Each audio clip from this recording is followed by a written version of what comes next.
আপনি কি জানেন আল্লাহ তাআলা টিকটিকি কেন সৃষ্টি করেছেন? একবার হযরত মুসা আলাইহিস সালাম কোহিতুর পাহাড়ে আল্লাহর সাথে কথা বলছিলেন। এমন সময় গাছের ডালে একটি টিকটিকি বসেছিল। টিকটিকিটি হযরত মুসা আলাইহিস সালামের উপর প্রসাব করে দিল।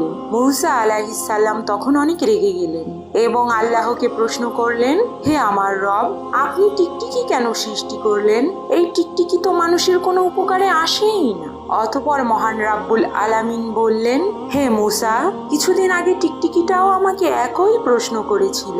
হে আমার রব, আপনি মুসাকে কেন বানিয়েছেন? তিনি তো আমার কোনো কাজেই আসে না এবং সে আমাকে আপনার কোনো কথা শোনায়ও না। এটা শুনে হযরত মুসা আলাইহিস সালাম ভেতরে ভেতরে অনেক লজ্জিত হলেন। তখন আল্লাহ তাআলা বললেন, মুসা, আমি উদ্দেশ্য ছাড়া কোনো কিছুই দুনিয়াতে সৃষ্টি করিনি। আমার প্রত্যেকটা সৃষ্টির পেছনে কোনো না কোনো উদ্দেশ্য রয়েছে। সুবহানাল্লাহ।